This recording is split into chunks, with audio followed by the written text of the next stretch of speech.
So a few words first about Amy Godine, here to my right. She's a multifaceted storyteller and an independent scholar, a historian, a curator, and a lecturer. Her journalism and sustained reporting on marginalized communities and ethnic and Black communities of the North Country over the course of 4 decades has always impressed me. Her work digs deep to discern the truth, which is often buried, and it cuts against the grain of traditional and conventional Adirondack narratives. Her new book, which we're going to focus on tonight, The Black Woods, Pursuing Racial Justice on the Adirondack Frontier. It's really the culmination of more than 25 years of her Adirondack work. 20. 20, I'm sorry. It only seemed like 25. It seems like 30. Yeah, I thought it was 30. But it really is a career-defining work. It's a masterful book that combines meticulous research, elegant writing, and fiercely independent conclusions, which we will get to. Ken Burns called it, quote, an uncommonly nuanced story, heretofore a footnote in the ongoing saga of race in America. And Bill McKibben wrote, if you care about the possibilities for reconciliation in this tired nation, this book will inform and move you. And a few words about Alice Green, a friend, somebody I've known for, I think, more than 35 years, maybe 40 years. I've always admired her work. We spent a lot of time together. And I'm proud to point out that Dr. Alice Payton Green has 4 degrees. You're in 4 degrees from my alma mater, University of Albany. 5? Who's counting? You got another one since I introduced you. I know there's 3 masters and a doctorate. Did you get another doctorate? What did you get? No, you have to get a bachelor's first. Sorry. Okay, I'm sorry. I skipped right to your advanced degree. I skipped to 5. Come on, where's my pen? I need a good editor. All right. And she's also the founder and executive director of the Center for Law and Justice in Albany, a civil rights organization that fights for racial justice and also assists formerly incarcerated people as they return right here to our neighborhoods of Albany. Her expertise is in high demand. She's been appointed to local, county, and state commissions and councils on civil rights. She's received many prestigious awards, too numerous to mention them all, but we'll save a few. NAACP, National Organization for Women, and the New York Bar Association. She's also the founder and president of the Payton Institute and Retreat for Writers of Color in the Adirondack town of Essex. You might hear about that tonight. She lectures frequently on criminal justice and racial issues, has co-authored 3 books on social history with UAlbany criminal justice professor Frankie Bailey, and Alice and Frankie, I should mention, were named literary legends by the Albany Public Library in 2018. She's the author of 2 memoirs. The first, We Who Believe in Freedom, Activism and the Struggle for Social Justice, published in 2021. And her newly published memoir, which we'll be focusing on tonight, which will be for sale, titled Outsiders, Stories of Growing Up Black in the Adirondacks. Excuse me. It's pretty warm in here, isn't it? Yeah. All right. So, please join me in a warm welcome for Amy Godine and Dr. Alice Green.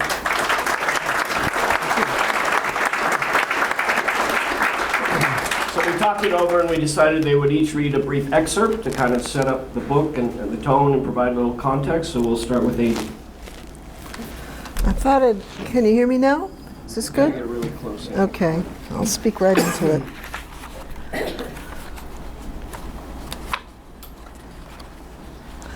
I'm going to read something from the preface, which kind of sets up the idea of the book. Not the story of the book, but the idea of the book. And some of you might recognize the main person I speak of here, might remember him. For 15 years before his death at 68 in 2013, the youth worker and environmentalist Brother Yusuf Abdul Wasi Burgess took teenagers from Albany camping in the Adirondack Mountains. And can everyone hear me now? Okay, good. No. Shall I just yell? Just put it to my mouth? Okay. That might be better. Better? Let's move this up a little closer to you. That's all. Get it right up Okay, just like that. Got it. All right. That's a lot better. Enough of them now, right? Brother Yusuf supplied paddles, life jackets, and canoes. His first-time campers brought their wariness and disbelief. City kids from hard-used neighborhoods, they took a cool view of the 6 million acre Adirondack Park. Not only was it famously, unwaveringly white, but it seemed a land of grim dysfunctionality where nothing you relied on actually worked. You could not text a friend or parent. Nobody moved, dressed, or laughed in any way that made you feel at home. How this big green playpen, this so-called getaway, was anybody's notion of a good time was a mystery you did not care to solve. But Brother Yusuf, Brooklyn raised, never aimed to make his campers nature lovers. Learning bird calls, naming constellations, this was never the idea. The mission, always, was to challenge and relax his teenagers' idea of their turf. With a wider sense of place comes the glint of interest in a world beyond the close at hand with its hard-defended codes. Some distant college or line of work may look more thinkable after overnighting in a tent by an icy stream. Test the comfort zone this once, and next time the kids would push it harder. A stretched out sense of where they fit here may lead to a respect for their historical connection to it, their right to call it theirs. For this reason, Brother Yusuf always took his campers to John Brown's Adirondack home. He told them about the radical abolitionist assault on a federal armory in Harper's Ferry, Virginia, West Virginia today, from October 16 to 18, 1859. With a hand-picked band of guerrilla fighters, Brown occupied the armory, aiming to deliver 100,000 muskets and rifles to nearby slaves who he hoped would join his effort to secure the territory between the Potomac and Shenandoah rivers, then push south to free more slaves, plantation by plantation. But stuck in a small engine house, Brown's group was no match for militiamen and Marines. His holdout fell in minutes. 10 men were killed, 2 sons of his among them. A Virginia jury convicted him of treason. On December 2, 1859, Old Brown was hanged. The teenagers Brother Yusuf took to the park knew Brown's name, but the impact of his raid, how Harper's Ferry blazed the road to the Civil War and the war to the legal freedom for 4 million Black Americans, how Brown's trial, the first to be reported nationally, has been judged the most important criminal trial in the history of the Republic. This was news for Yusuf's charges. Also revelatory, learning that John Brown came to the Adirondacks to join a settlement of Black pioneers. Back in the day, said Brother Yusuf, a stretch of Adirondack wilderness 10 times bigger than the city of Albany belonged to thousands of Black New Yorkers. They got this land, and Brown got his, from a New York abolitionist named Gerrit Smith. From this tiny town of Peterborough in upstate Madison County, this land-rich white man hoped his 40-acre Adirondack gift lots would pull poor Black families out of cities and put them on new farms. Back then, Black New Yorkers had to prove they owned land if they ever hoped to vote. No property, no ballot, a special rule for colored men alone. That's why Gerrit Smith came up with his idea in 1846. With their new parcels, Black New Yorkers could get out of the city, start farming, and gain the franchise. They could vote for candidates who hated slavery, vote for equal rights for all. They would be empowered, working citizens. That's what land could do. So you think twice before you tell me this place is for white folks, Brother Yusuf urged his campers out of Albany. You think hard before you say this place has nothing to do with you. This is your patrimony, your business. You don't have to buy this story. You own it. You're stakeholders. This land is my land. This land is yours. Thank you. Thank you, How many knew Brother Yusuf? I know he was well known. I interviewed him a few times, and he passed quickly and unfortunately and suddenly. But thank you for that. And now Alice will read a short excerpt from her memoir. Is this microphone working? Yeah, you can. Is it working? Yep. Yes. To this day, I am haunted by the worn, black wooden family trunk that accompanied my family and me to upstate New York. We came from South Carolina. Not only did it hold all that we owned and valued, but it may also have contained secrets of my family's history in America. My family was one of the more than 6 million African Americans who fled the South between the 1890s and 1960s. Most of them immigrated to some of America's largest urban centers, unlike the small rural town of Witherbee that we settled in. My father arrived first. Several months later, my mother, worn from childbearing, boarded a train in Greenville, South Carolina, with 6 young children and the family trunk. We arrived in the middle of a cold August night. Under my mother's watchful eye, the frail trunk was carefully loaded onto the back of a waiting car. Although I was very young, I was struck by how well the different ethnic groups in our small town melded into one. Although they spoke different languages, it did not seem to matter at all. Many spoke Italian and Spanish, while others spoke Polish, French, or Russian. Perhaps they were bonded by their common immigrant experience and their Catholic religion. Whatever it was, it did not extend to our family, interestingly. I recently had a conversation with a former white classmate who talked about how diverse Witherbee was throughout the 20th century, referring to many of the town's residents who were first and second generation whites from Western and Eastern Europe. Some even came from Canada. In that conversation, he acknowledged his belief, stating that when Black people moved into the community, the residents were unified in opposition to these outsiders. That's how we were viewed, as outsiders. Our differences set us apart.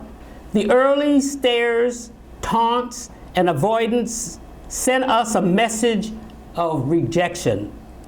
My peers, constantly curious about my color, was annoying. The occasional touching by those bent on proving the permanency of my color was exasperating as well. My hair proved even more intriguing in most.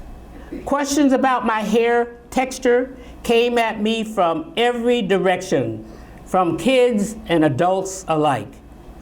School provided some of the deepest challenges because teachers were not more sensitive to my feelings as an outsider. They often dwelled on the ethnic diversity of the town, and the other students were always eager to study and brag about their native lands. I found the whole thing embarrassing. I had no idea which country my family came from, and I didn't want to mention Africa because I knew the students believed it to be that dark, savage land filled with wild animals and stupid Black natives as they were portrayed in the 1950s Tarzan movies. One particular day in 3rd grade, my teacher rolled down the large world map affixed to the wall and asked each student to name their country of origin. She then pinpointed that country on the map. I sank deep down in my seat and could hear my heart pounding. What will I say? I wanted to die on the spot. The closer it came to my turn, the faster my heart seemed to beat. Finally, the moment arrived. It was my turn. The room fell quiet, and I could feel a room full of eyes on me. It took what seemed like an hour to answer. Inaudibly, I whispered, "Africa." The students laughed at me. However, the teacher did find Africa, but not a Pacific country. Feeling rejected and embarrassed by my lack of knowledge about my native land, I longed to find answers about my heritage. My parents provided little or no information. They had escaped from a life permeated by fear, violence, and oppression, and wanted to protect their children from all they had left behind.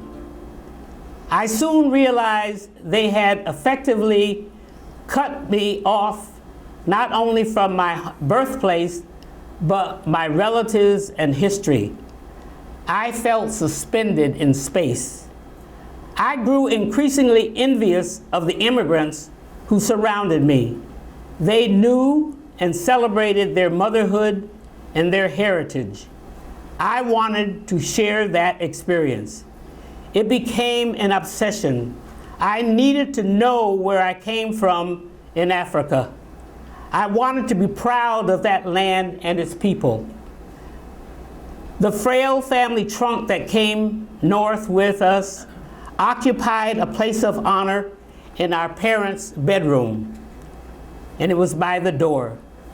I came to think of it as part of our family, but early on, my mother established it as forbidden territory, warning her children against opening it.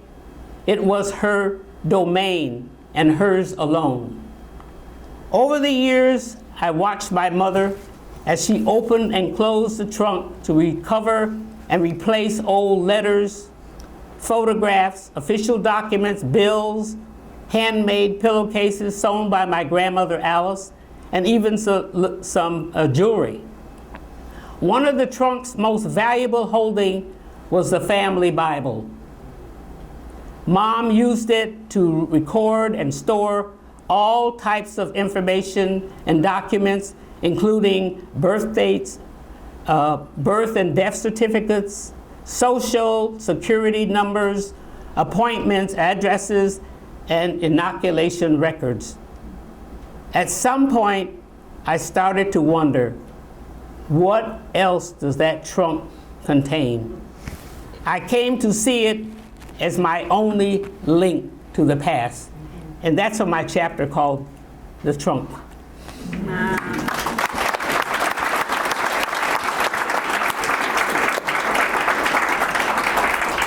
Thank you, Alice. This is your most personal and powerful and painful writing of all the writing I've read of yours over the years. But I want to start because these two books and the many years, we'll call it 20, that you spent on this, they overlap, they kind of speak to each other. So you grew up there in the 50s and 60s in Witherbee. How much Black history did you learn, and did you know anything about this Timbuktu settlement when you were growing up there? No, I knew nothing about Blacks growing up in Witherbee. As you know, the town was white, and my family was one of the only Black families in the town. And no one knew anything about my history. As I said, my parents didn't really talk to us about it. I don't know how much they knew, but I didn't know anything. And I never heard of Timbuktu. I wished I had. It would have given me something to latch on to know that some Black people actually came from the South, and I would like to have known what that experience was like for them, because I knew what I was experiencing at the time. But teachers didn't tell me anything because they didn't know anything about Black people as well. So the only black person I heard about pretty much was Jackie Robinson. And, and that didn't satisfy me. But in the school, there was some, some effort on our part to try to ask people if they knew anything, but no one knew anything. So I grew up not having any idea who I was. And I know how important it is to know who you are. And so it caused me great pain not knowing who I was, and also being socialized to believe that black people were inferior. So that's all I knew, and that was told to me in so many different ways. Thank you. I want to ask Amy, you've been writing journalistically in many articles before this book on the Adirondacks. You're well-versed in a lot of its social history. Had you heard of Timbuktu before Martha Swan and John Brown Live's organization asked you to do the exhibit in 2000? Yeah, that's a good question. I knew about Timbuktu. I'd read the few primary sources that described it in antiquarian history. I had an opinion about it, and that was there was no story there.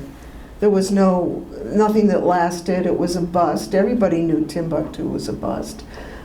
John Brown was the story, and he's the portal through which Timbuktu was told, and his stars shone, and Timbuktu was the failure. And that's how it was positioned in early histories. Could I just add Yes, my family thought we were the first black people to enter the Adirondack Mountains. And so therefore there was no one to go to because we were the first. And when you're the first, you expect all kinds of things are going to happen because people, that nobody's seen anybody who looks like you, okay? And they're always curious. And so that was one of the worst parts of growing up, was that everybody thought you were so different and inferior. Not just different, but inferior. Because you also, in this small town, you had to be Catholic. So my family was not white, they weren't Catholic. And so we were the outsiders, and we were treated as outsiders. So you obviously disagree, it wasn't a complete bust, but here's a black story, Blackwoods, and the only real history that gets told and left behind is through white eyes. You dug for 20 years. How much could you, like an archaeologist, all over the place, little shards and fragments, how many actual black pioneer settler stories could you piece together out of he wanted 3,000, he had 120,000 acres, 40 acres each. How many actually finally took him up? I know it took a while to... About 50 grantees come in response to his largesse and spread themselves between Franklin and Essex counties, where he gave away land. If you expand that by the full number of their families, and then people who came who didn't get grants but just wanted to support the effort, and then veterans who come after the Civil War, who served in the colored troops, who've heard about it and want to settle there, the fellow travelers, you get to about 250. That tops out the number I could get to, but I don't count it a bust at all. I mean, it's not even a semi-bust to me. It's a bust to Garrett Smith because his expectations were so grandiose and ill thought out and poorly planned. But that's not the fault of the people who don't come. They make the very sensible choice not to come and make a migration they can't afford. He completely misreads their poverty in the first place. I'd like to see some data comparing white settlers with no farming background, no implements. Yeah. Here's 40 acres in the middle of a harsh wilderness where it's hard to grow things. I mean, it seemed like an impossible assignment for these families. I think the Adirondacks is peppered with the names of settlements that disappeared between 1 or 2 years of their founding. And the ones that survive, poor or not, the farmers who make it are ones who come from a farming background or have some help from their families across Lake Champlain in New England that can sustain them. Yeah. The problem I have with that is that we give a lot of attention to John Brown and to Garrett Smith. They are heroes, and I believe they were, because they did some things that other people would not have done. So I have no problem with that.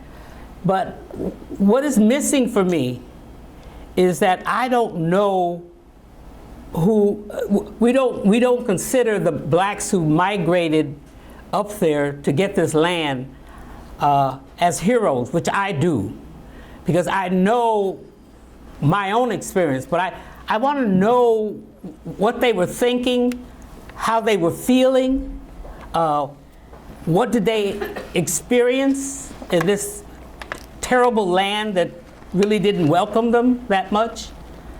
And I think we have to know that because it adds to our understanding of history. If we only talk about, in general terms, about history, you never get a sense of who we are, okay? And that is, for me, a real problem.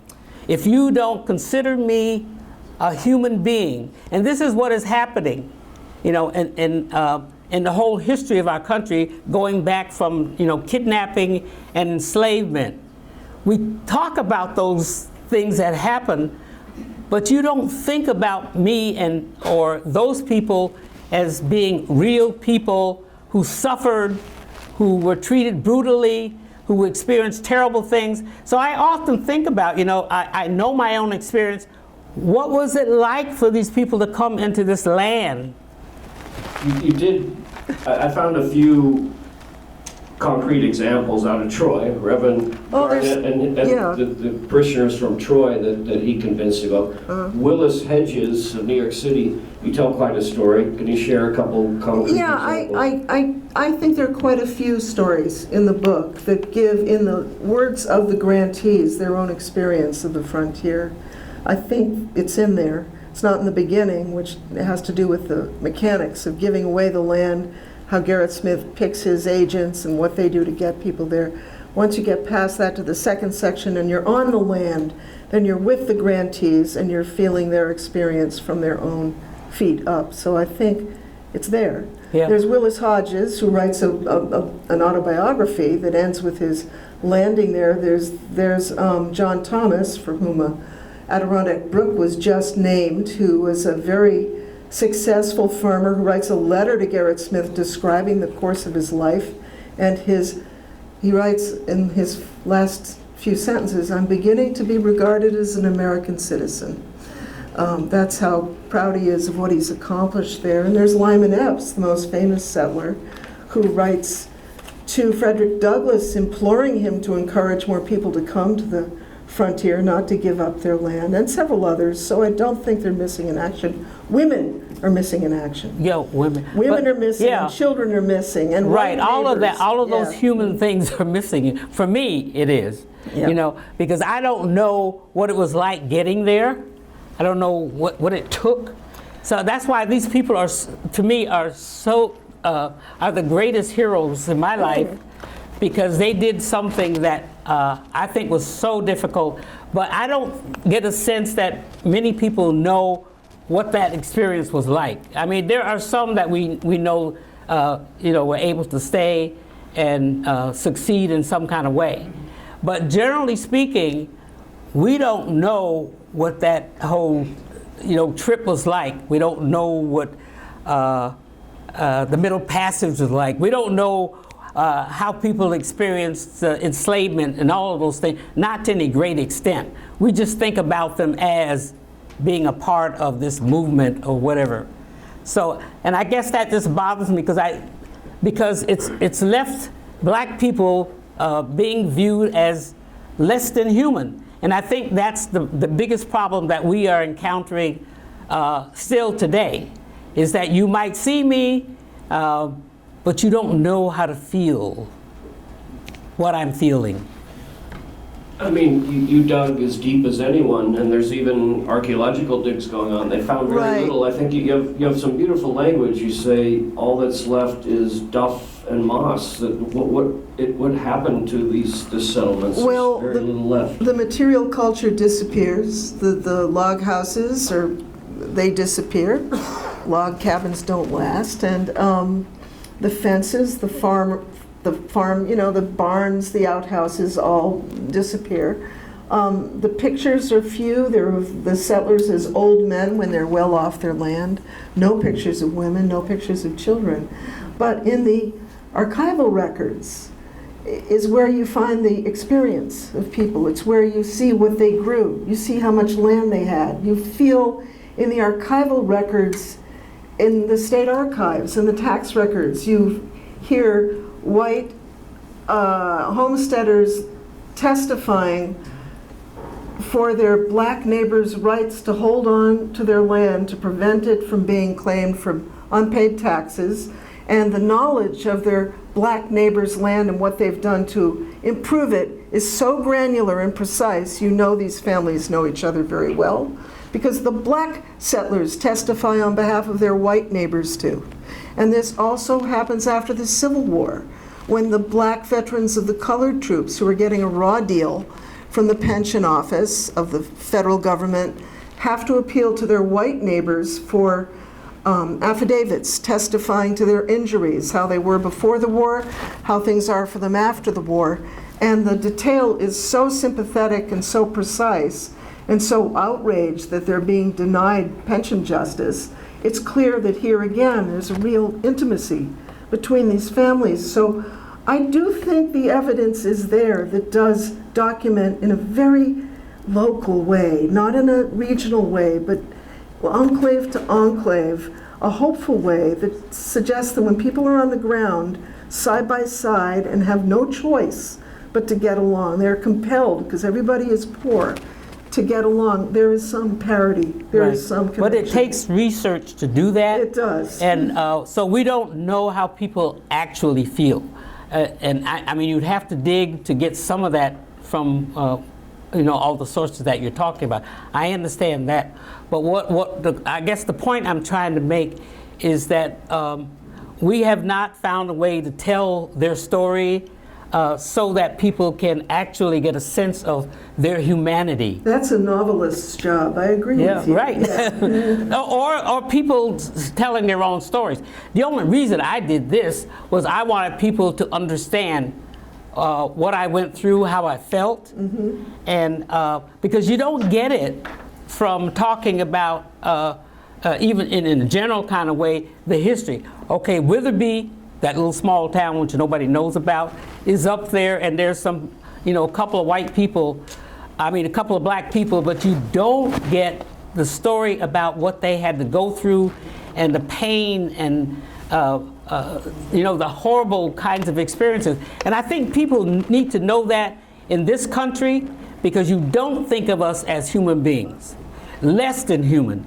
And I don't care what you say, if when you see a black person, something up here tells you that's a black person, but that person is not quite as equal to me or as much of a human as I am. I mean, Garrett Smith, you documented, it's well covered in all historical sources. He started as a great, sort of the white savior. I'm going to give these people some land, I'm going to help them. And then in the end he said they lack the capacity so how do you, he wants it both ways. I wanted to help them, but they really were not capable of succeeding. He's a complicated guy, and he goes back, he retreats to an old white supremacist vision when it embarrasses him by not succeeding. He backs off from it. The thing that impresses me is that his vision is prescient. His follow-through is poor. But the grantees who stay on the land are still realizing the prescience of that vision, and they're sticking with it. He gives up, but they're still farming. Even when they leave the region, they're still farming, many of them. They're still believing in an interracial community. They're still holding fast with that idea too. They're voting, they get the vote, which is a huge reason for him giving away the land in the first place. And they're welcoming formerly enslaved people into their community too. So if you look past his fade out and look at what's going on, it vindicates his idea in a way he never even saw, never even realized. I think his greatest contribution was, and I can relate it to what's happening today. As you probably know, the New York State Legislature just passed the reparations law, which establishes a commission to start talking about the impact of enslavement and Jim Crow on Black Americans. Yeah. But I think, from Garrett Smith, I sort of like what he did because it was, to me, a kind of reparations. Yes. And we can learn from that. It was affirmative action. Actually, it was reparations, yes, but he's evening the playing field. His reason for giving away the land is saying, poor white men can vote, no matter how poor they are, poor black men can't. There's a disparity here. I'm going to create a level playing field for 3,000 men. I want to spin it forward and then bring it to the audience as we promised, but there's people here who grew up in the Adirondacks, live in the Adirondacks, I want to talk about today because the last census I saw, about 1 million permanent residents in the 12-county region, less than 7% are black. And 3/4 of those are incarcerated individuals in prisons, which Yes. mass incarceration of black people has been Alice's Right. issue for a long time. So they did hire the first diversity officer, Tiffany Rhea Fisher, but then at the same time, there was racist graffiti on the bridge where she runs. I read that story. I just read that there's a documented rise in far-right extremist groups in the North Country, and this monster truck painted with a Confederate flag on its hood drove down in the Winter Carnival in Saranac Lake last month to cheers and boos and controversy. Right. So what do you make of 170 years after these first pioneers? Has there been racial progress? Both of you, and then we'll throw it over to the audience. Well, the guy who drove the truck will never do that again. He took it off. He got enough flack. Whether it's I don't know, the story I read, I trust the local reporter said there were a lot of cheers. I don't There think were it was a lot all of cheers. one-sided. Yeah. No question, but I'm not saying he had a change of heart, but I think embarrassment goes a little way to changing people's behavior. But yeah, you're asking a deeper question than that. Right. And It only goes a very little way. yeah, I see it to you. Because we still, growing up in Witherbee, I was left with a couple of things. One was it's important for families, because if I didn't have a strong family, I don't think we would have made it. And so now when we talk about what do we do to support people in this country, we should support families. We could do minimum wages, all kind of, minimum incomes, and all those kinds of things. But we don't think about that. We don't want to do that kind of thing. And so I also understood very clearly what white supremacy really was like and what it meant and how it felt. And everybody was socialized to believe that whites were superior and blacks were inferior, including me and black people, because it's all around you and everything, and it still is in your schools, in employment, and I talk about some of the issues around employment. It's everywhere, and it still is there, So we haven't come that far. Yeah, I think one of the obstacles blocking the way of progress is the fact that white Adirondackers so often fall back on the line that there are hardly any black people here. What's the big deal? What's the big deal? How can we be racist when we don't even know black people, when they're not our neighbors, they're not around us, not understanding that racism works so much more deeply than who's your immediate neighbor or not, than your personal experience with people. I was thinking of this when you were talking about how you learned about Africa in school, and I wrote a story for Adirondack Life on the roots of white supremacism, of slavery in the Adirondack region, which had very little slavery. But even so, children in the schools of Glens Falls and Warren County had textbooks in the 1830s that pictured Africa as a demonic, primitive, terrifying place. This is indoctrination for kids from age 8 on. This is what they're learning. They're seeing black people entirely in their textbooks in terms of enslavement and servility and lesserness and lack of capacity. And this is the driving, you know this as well as I, but this goes on in school, in church, in marketing, in products, in advertising, and it's the culture is so steeped in it, and you run into That's this in your classes, and it's not like it's fresh with your generation of students. They've inherited this from 100 years of But you indoctrination. you don't have to be with people or know people to respect them. I mean, there's a lot of different kinds of Right. people that I don't know, but if you understand and believe that everybody should be equal or is equal, then you don't need to do that. But if you have a whole world of imagery pressuring you to feel otherwise and to suggest there's a right way to think about black people, and you're learning this from your early youth, from your childhood on, hard to resist that, don't you think? Yeah, but no, I don't think, if you, first of all, you don't believe that someone, based on our history, believe that black people are equal to you, it doesn't matter. It's still gonna build up to a great extent, and everything that comes at you is just going to confirm what you already believe.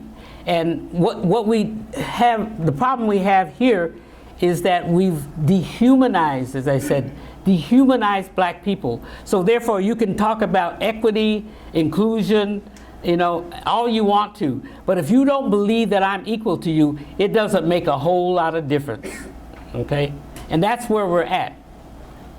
Thank you. Questions, if you raise your hand, and you can't really reach this mic all the way back, so you want to start with a question? Sure. I'm hearing you talk about the same thing from different perspectives. And I'm hearing, Alice, I'm hearing you say, no one's going to know what it's like to have been on my journey because they haven't been on that journey. And I'm hearing you say, yeah, there are different ways to look at things today, and some of them tell us this and some of us tell us that. What are some of your suggestions in terms of how to view and question perspectives to move beyond what we're told to what is helpful? Yeah, I don't know if I'm saying that. It goes back. I mean, we haven't figured out how to understand how we got to where we are in this country. And I'm talking about black people. No one has taught anyone what it might have felt like to be kidnapped and brought to a land where you are thought of as less than human, and the racism grew out of that period, and it continues in different forms, okay? It didn't end. We believe, and we've been told that enslavement ended in 1865. So therefore, it's over and done with. So get over it. But I know what the Vietnam War does too. Right. So unless and we're trying to do this now at the center to try to go back and try to work with the community, talk to them, and show them. I've got film. I do it through films, whatever, stories, to get people to understand. We didn't just come here. As inferior people, the conditions in our communities, the poverty, the racism, the lack of housing didn't just happen. Somebody created those conditions, but yet we are seen as the people who somehow or other can't get it together, okay? Because you still think of me as inferior, and it comes from that period of enslavement. So we've got to do a lot of educating so that people understand what we had to go through and why the impact is still there, what led to these conditions. Not just, we blame so many kids for criminal activity, for instance, without understanding what the conditions they had to live through and how it might have come through that. But they're not the only ones who are criminals, though. But so we have to do more in terms of educating about that. You robbed me of my humanity, and it still bothers me. So, I feel bad for the kids who can't handle it as well as I do, because they still feel that way. And all the people around them don't give them, they don't care. They don't give them the kind of support and resources that they need. It's not a top priority in our society. We just, we're dealing with the incarceration of young kids right now. And in New York State, 98% of the kids who are in secure facilities are black. That just didn't happen. They're not inherently criminal or inferior. Something happened, and we've got to recognize it, and we got to acknowledge it, and make a commitment to understand what it meant, how it came to be. And we're far from there. Thank you. Yes, you. Looking for a response.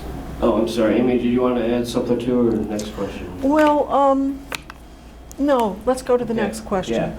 I guess Frank, and then we'll be behind you. Okay. Alice, you talked about the horrible conditions that your ancestors went through. And yes, they were taken onto ships.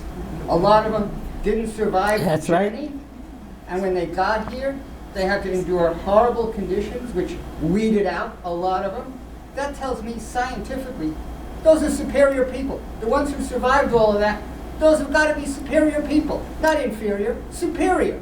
I agree with you. It's just that other people don't. We've got an agreement here. That's the problem. Let me go. Yes, sir. All the way back. Yeah. Something that he said that superior. So now, with that superior, there comes something else. Incarceration. Right? For those folks that believe that they can be inferior or better than. And so how the question was, you said that was centered in the Adirondacks. I was in the Adirondacks, and I felt like I was kidnapped. I went to a prison under the RICO.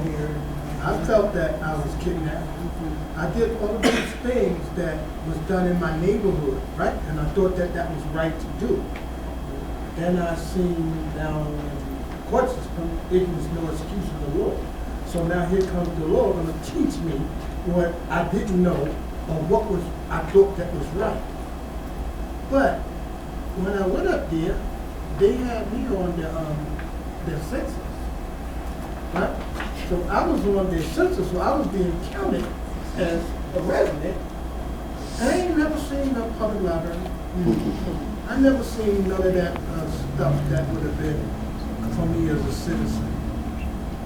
So I believe that when you start talking about the incarceration rate, you start talking about that father, that son, that grandson that's in part of that correctional system, that's another form of slavery. Was there a question? Had you ever heard of Timbuktu? Was there any knowledge of this history for you? Or?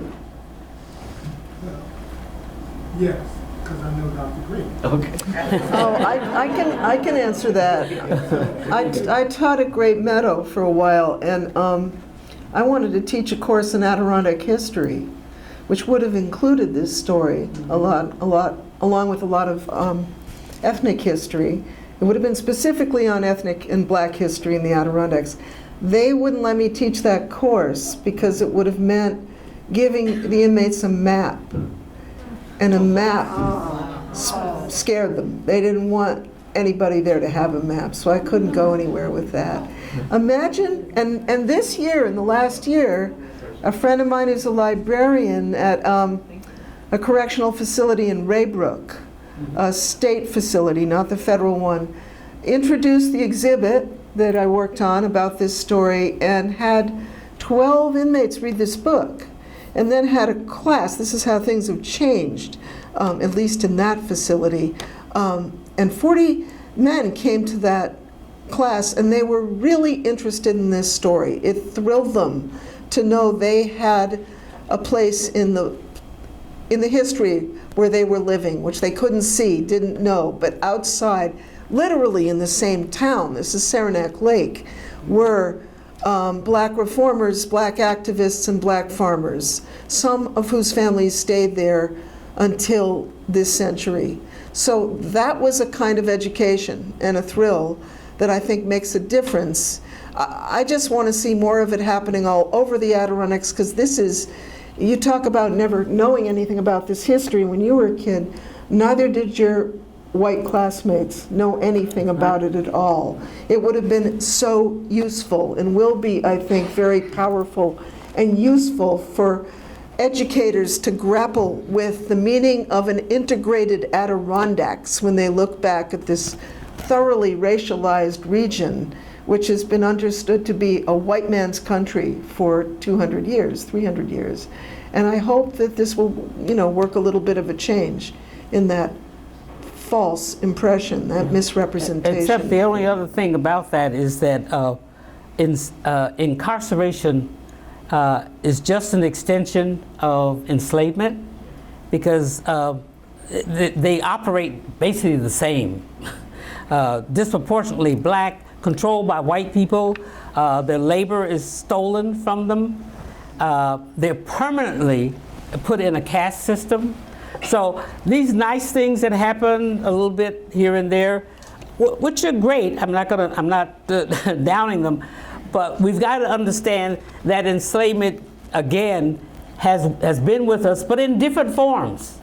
And this is the, one of the newer forms, and it's there up in the Adirondacks is very clear. If 75% of the black people who live in the Adirondack in prison, I don't know what's a better evidence of that continued enslavement in this country. And so we haven't gotten away from that. We can talk about all these little nice things that happen every now and then, and that's great. But you've got to see what happened from 1619 until today to really understand where we're at and how to deal with the problems that we're dealing with. Because now they're trying to go backwards.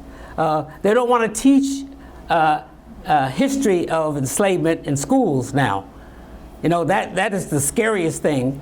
And so we're going backwards. And there's always been a pushback of black people since 1865 in different forms.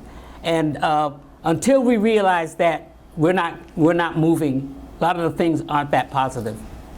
Thank you. You had a question with the classes, yes? Yeah, Dr. Green, I think in the book you wrote about the gathering that you had. Was that in 2022? We did one in 2022 and 23. I was wondering if you could talk a little bit about the subsequent, because in the book I think you only talked about the first one. Is that right? So the question is, they had this gathering on reconciliation and I forgot the title, but talking about racial issues in the Adirondacks for 2 summers.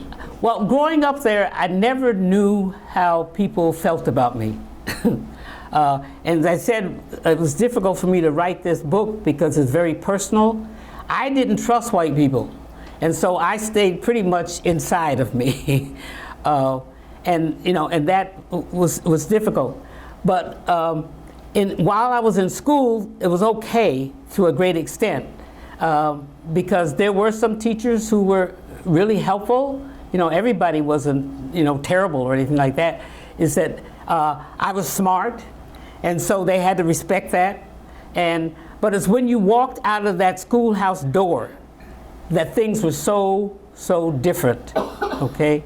And so it's taken me a long time to, reconcile all of that. And so I don't know, your question had to do with I was wondering if the subsequent gathering. the retreat, right. Yeah, I started to say I didn't know how people actually felt about me because there was 2 different worlds, in the school and outside the school. And so I always wondered, what did they really think of me? And that's when I came up with this idea to invite some of the people that I had grown up with who were white, and some of the people who were black who lived in the area at that particular time, to talk about it. I said, tell me what you thought about it. That's how I got the title to this book, because one of them told me that we thought of you as an outsider. And so it was difficult because one of the couples that were part of this said that they felt so uncomfortable sitting there talking about racism, and they left angry because they told us that black people have got to find a new language to talk to white people about being black and racism. And so, I said it's okay to be uncomfortable, because if you're uncomfortable, it means something is moving in there, But if you just sit there, so that was the purpose, was to actually, I wanted to hear from them, because we never had that kind of conversation in my school or when I lived there, to know people were hypocritical. People, that's still the problem I have. They were nice in school, they were nice sometimes outside of school, but they never invited you to their birthday parties, or any kind of social activity. Racial integration was forbidden, so you didn't have boyfriends, or girlfriends. My brothers experienced the same problem, They would, I was voted to so many things. I was president of the freshman class. I was head of the theater group, but I couldn't get into any of the plays because they said black people you can't put them in plays unless they're maids. And so we didn't have any play that had black maids in it. So I'm out of it, and I love the theater. I wanted to act, but I couldn't do that, okay? And so people would smile at you and be nice to you in certain situations, but not to really embrace you in the social life that was so important to me. So the purpose was I wanted to hear from them. And so that's why I invited them to sit down and talk to me. Now that we're adults, what did you actually feel? Have you changed your feelings? Do you know how it hurt me, okay, to be excluded from the social life of the community? And it was interesting, and we did something a second year as well. Thank you. We got to Lee and then John. Yep. Lee. Two Adirondackers, by the way. That's why I'm here, because I was raised in the Adirondacks and I've never learned this history, and it's so important for me to learn it. I will read the book, of course, but I wondered, did your parents stay? I mean, was there a time when they were like, is this worth it? I mean, I know what they faced and why there was the Great Migration because of what black people faced in the South, but what happened as the children grew and you moved away? How did it work out? You mean after we left Witherbee? Staying in Witherbee, did your parents stay, or did they? Oh, yeah, no, we stayed in Witherbee. I mean, it was quite a trip when you migrated from the South. It's only now that they're going back, but you had to stay there. We were poor people, and my father came there to work in the iron ore mines. That was the industry up there. And so he had to stay, but he had an accident in the mine. It was a very dangerous place to work.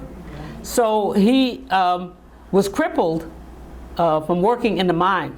So he had to stay there, and we became even poorer because he could not work down in the mines is where the money was if you wanted to make money. He had to work, they gave him a job eventually in what they call the change house, which is a locker room. So he made very, very little money doing that. And so yeah, there was no opportunity to move from that situation for us. But it wasn't as bad as probably for them what they had left. Right. Okay. And I think I'm right that there were 50 families in all, 50 black families between Port Henry and Witherbee, and according to Alan Walton, someone we both knew, who was a miner there, Yeah. 50? he claimed that the children of all the families, I wish I could remember if it was 50 families or 50 people. I confess, I'm More not like 50. sure. More Yeah. like 50 people. I don't know. There were a lot of families in Port Henry, as you know. No, I knew every one of them. Yeah. And there was about 12 families, and it was a community. He did say the They had a children church and all everything. left, and most of them went to college. and they had a good education that would not have been their portion if they'd stayed in the South. They would have been completely deprived of that. So there was some gain. Oh, well, yes. I'm not arguing Yeah. there wasn't any gain. Of course, there was school. I enjoyed school. Right. I never missed a day of school my whole life. And because there was Got a 5 degrees from you all. Is it 6? Is it 6 yet, Al? only 5. She's still going. Not done. Yeah. No, some of them did quite well. Right. And that's a testament to the families. Families were fairly strong. It was a real community. That was the black community. They even had their own church. That's right. But nobody outside of Port Henry knew they were there. Because I asked my friends, we were talking about it in the session that we had, and I was talking about Port Henry and that community, and they said, "What? There was a black community in Port Henry? So strange. It's only 6 miles away. 10 miles, 6 miles. 6 That's miles nothing. away. Yeah. It's wild. So it's about 10 after 7. We are going to have a book signing afterwards. You'll have an opportunity to ask more questions to get your book signed, but I want John to ask the last question. It's a quick one, and I'll give a perfect introduction to it. I think one of the most important things for me about this whole Timbuktu story, and for a lot of people, is that they finally realize, oh, well, there were black people here. There are black people here. And I wonder, just to help carry the scholarship on a little, maybe this question for Amy, did you encounter other groups like this group?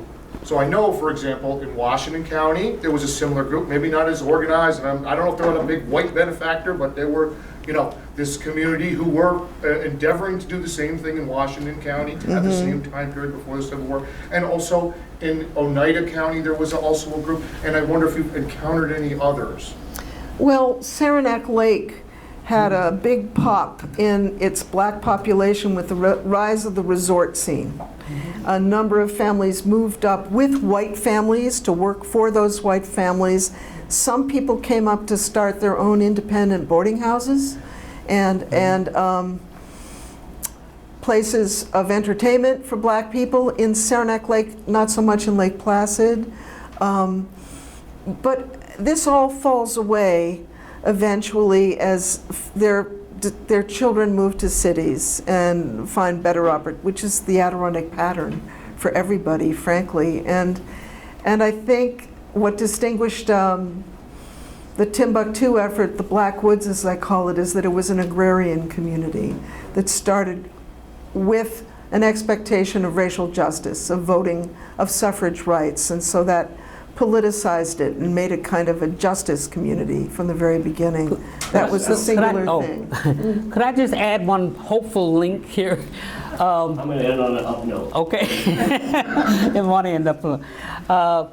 There is a young group of black men who contacted me a few months back, actually last year. They call their name is HOLA, How Our Lives Are Linked All Together. They were formerly incarcerated. They have studied Malcolm X. They went to Africa to learn more about farming and their history, and they now have their sights set on the Adirondacks. And what is so ironic is, they came from the Adirondacks as incarcerated people. And people who are incarcerated cannot vote. And this goes back to Garrett Smith. It was great, that Garrett Smith wanted to make sure that people could vote in New York State. So, but they were in the Adirondacks, couldn't vote, but they discovered the land. And they are now organized as a group. We're finding land for them. So it's sort of like Garrett Smith's dream being realized, that they can now vote, they can now go back up to the Adirondacks and find land that they can farm. And so we're supporting them as much as possible. I talked to them today, they're still interested in doing it. And so I go back and I think about Garrett Smith, because that's exactly what he was trying to do, was to recognize that land was, and Malcolm X is the same thing, that to be really free and independent, you have to have ownership of some land. They recognize that. And the farming they want to do because their ancestors from Africa were farmers.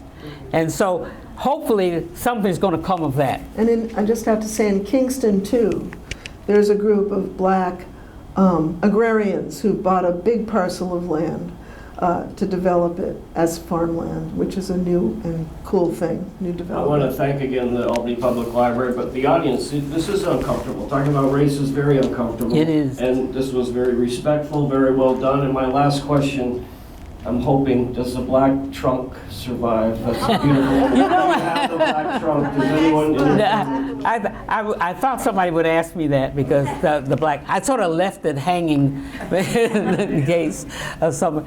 But it's a sad story because I don't have a good ending to it because I was going to, when I got finished with my degree and could teach, my idea was to go back to Witherbee, believe it or not, and work as a teacher and help my family and my parents at this time.